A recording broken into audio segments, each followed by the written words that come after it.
Hello दोस्तों, नमस्कार। मैं सुभाष कुमार आपका स्वागत करता हूं अपने यूट्यूब चैनल में। आज का हमारा टॉपिक है कि टैली के अंदर कंपनी क्रिएट कैसे करते हैं।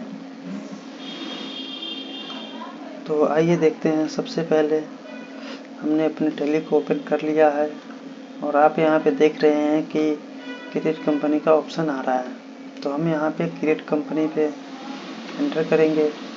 उसके बाद में यहाँ पे कंपनी नेम आ रहा है, तो हमें कंपनी नाम देना है। तो मैं एक कंपनी नाम देता हूँ,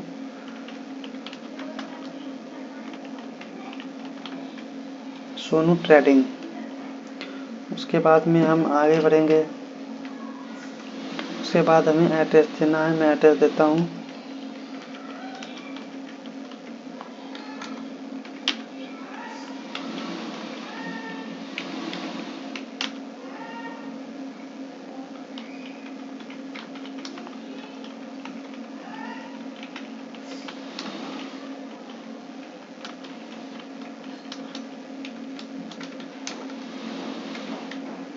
हमने एड्रेस टाइप कर दिया है। उसके बाद में हम स्टेट सेलेक्ट करेंगे। आप यहाँ से एक एक करके देख के अपना स्टेट सेलेक्ट कर सकते हैं, या अगर आप क्लिक भी करेंगे तो आपका अपना स्टेट यहाँ पे आ जाएगा। जैसे मैं दिल्ली सेलेक्ट करना चाहता हूँ, तो मैंने यहाँ पे जैसे ही हम यहाँ पे दिल्ली सेलेक्ट करना चाहते हैं, जैसे हमने यहाँ पे दिल्ली टाइप किया तो यहाँ पे ये आ गया। उसके बाद में हम पिन कोड देंगे। पिन कोड हमने यहाँ पे टाइप कर दिया। उसके बाद में टेलीफोन नंबर है तो आप दे दें, नहीं है तो कोई बात नहीं। नेक्स्ट मोबाइल नंबर मांग रहा है, मोबाइल नंबर मैं यहाँ पे दे देता हूँ। उसके बाद में फैक्स नंबर अगर आपके पास है तो दे दें, नहीं तो कोई नहीं। उसके बाद ईमेल आईडी यहाँ पे मैं दे देता हूँ।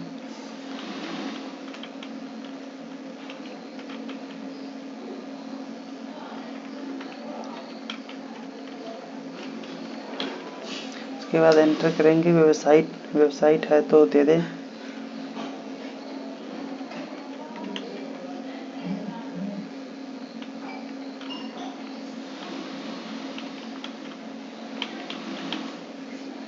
उसके बाद हम आ गए फाइनेंशियल ईयर पे।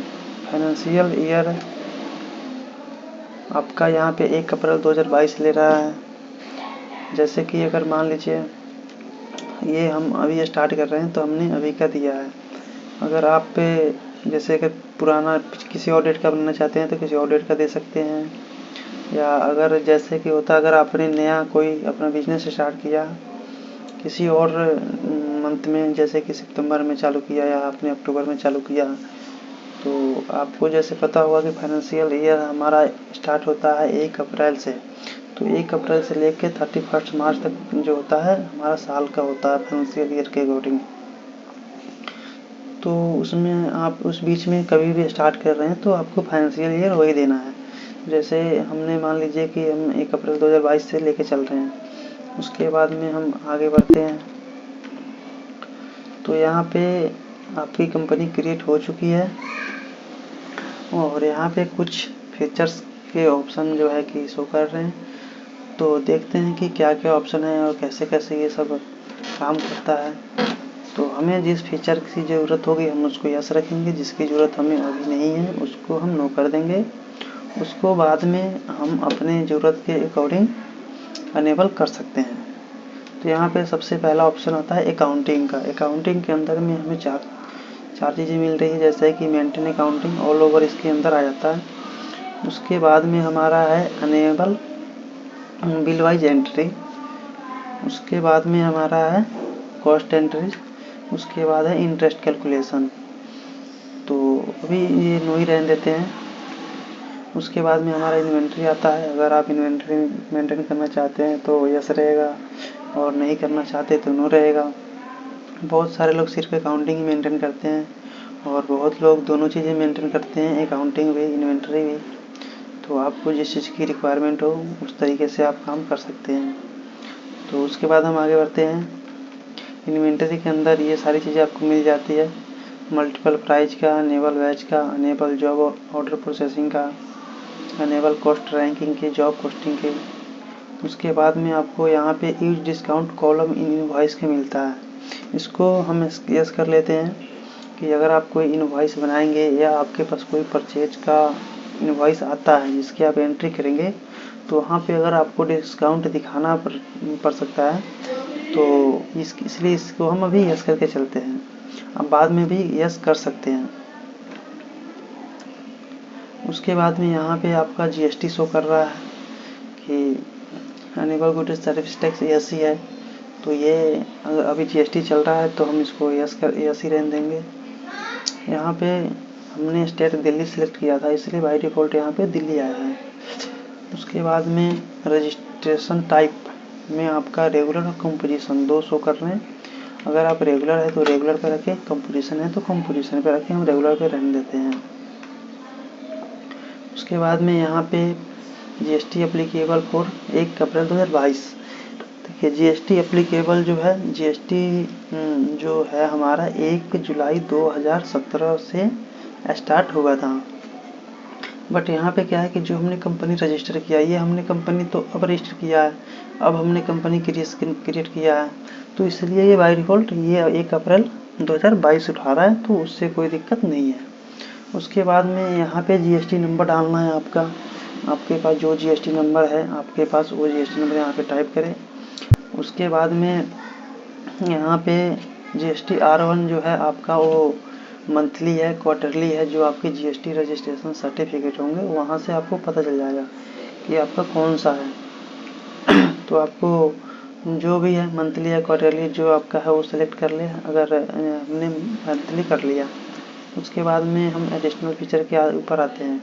यहाँ पे सेट अल्टर जीएसटी रेट है, तो ये नो ही रहने देते हैं, ये सारी चीज़ें हम नो ही रहने देते हैं। उसके बाद में यहाँ पे हमारा ईवी बिल एप्लीकेबल आ जाता है। ईवी बिल एप्लीकेबल आ जाता है तो ये यस है, तो कोई नहीं, हम इसे यस रहने देते हैं। यहाँ पे आपका एप्लीकेबल फॉर 1 अप्रैल 2022, क्योंकि ये कंपनी की रेट अभी हो रही है इसलिए आ रहा है, तो हम आगे बढ़ेंगे। इसमें आपको यहाँ पे 2-3 तरह की पूछ चीज़ है, जैसे कि इनवॉइस वैल्यू। इनवॉइस वैल्यू का मतलब वो होगा कि इसमें जीएसटी इंक्लूड है। उसके नीचे taxable and exempt goods value आ गया। उसके बाद आपकी टैक्सेबल गुड्स वैल्यू आ गई, तो अब टैक्सेबल गुड्स वैल्यू आ रही है और ये इनवॉइस वैल्यू भी आ रही है। तो आप जो है यहाँ पे अगर आप टैक्सेबल से सेलेक्ट करेंगे तो टैक्सेबल के अकॉर्डिंग कैलकुलेट होगा। अगर आप इनवॉइस वैल्यू करेंगे तो इनवॉइस वैल्यू के अकॉर्डिंग वो होगा, कैलकुलेशन होगी इसकी। तो हम इनवॉइस वैल्यू रहने देते हैं। और यहाँ पे जो लिमिट है वो लिमिट जीएसटी लॉ के अकॉर्डिंग जिस स्टेट में जिस तरीके की लिमिट है उस लिमिट को आपको फॉलो करना पड़ता है। तो ये लिमिट हम ये नहीं कह रहे कि आप 50 डाल के चलिए, 1 लाख डाल के चलिए, जो आपके यहाँ का जीएसटी लॉ कह रहा है वो डाल करके आप चले, जो भी स्टेट का जो लिमिट है उसको डाल करके चले। उसके बाद हम आगे बढ़ते हैं। उसके बाद में यहाँ पे ई इनवॉइसिंग एप्लीकेबल है, इसको हम बाद में देखेंगे, इसकी ज़रूरत अभी नहीं है। उसके बाद में आपका आता है TDS, tax deduction at source. इसकी ज़रूरत है, बहुत सारे लोग ऐसे ही काट देते हैं टीडीएस, और बहुत सारे लोग होते हैं कि अपने टैली का फीचर ऑन करके रखते हैं। तो ज़्यादा अच्छा होगा कि आप ऑन करें, बट अगर अभी आप नहीं भी करेंगे तो कोई ज़रूरत नहीं है, जब आपको ज़रूरत पड़े तो आप कर सकते हैं। उसके बाद में टीसीएस है, उसके बाद में वैट है, तो हम आगे बढ़ते हैं। उसके बाद में आता है ऑनलाइन एक्सेस। ऑनलाइन एक्सेस से बेसिकली ये अगर आप कहीं और से हैंडल करना चाहते हैं, अपने डाटा को देखना चाहते हैं, रिपोर्ट देखना चाहते हैं, तो ये उस चीज़ के लिए है, तो इसको भी हम आगे बढ़ते हैं। इसके बाद हमारा आता है पेरोल, मेंटेन पेरोल। पेरोल में जो भी कर्मचारी होते हैं, कंपनी के एम्प्लॉय होते हैं, उनकी सैलरी वगैरह का सारा हिसाब किताब रहता है, पेरोल के अंदर बनाई जाती है, उनकी अटेंडेंस लगती है, सारी चीज़ें इसके अंदर फाइनली बनती है। तो फिर हम आगे बढ़ते हैं। उसके बाद में ये ऑर्डर्स के अंदर आपको मल्टीपल एड्रेस वगैरह का मिल जाता है, तो हम इसको फाइनली सेव करते हैं। तो ये हमारा सेव हो गया। तो आप देख रहे हैं यहाँ पे सोनू ट्रेडिंग के नाम से ये कंपनी क्रिएट हो चुकी है और इसके अंदर नो वाउचर एंट्री दिखा रहा है, क्योंकि अभी इसके अंदर कोई वाउचर एंट्री नहीं है। अभी हमने जस्ट कंपनी क्रिएट किया है। तो उम्मीद करता हूँ आपको ये वीडियो अच्छी लगी होगी और आपको ये चीज़ें समझ में आई होगी कि कंपनी कैसे बनाते हैं। अगर आपको वीडियो अच्छी लगी है, समझ में आया है, तो आप हमारे वीडियो को लाइक करें, शेयर करें और कोई डाउट हो तो कमेंट करें। Thank you. तो हम मिलते हैं आगे नेक्स्ट वीडियो में। तब तक आप अपना ध्यान रखें।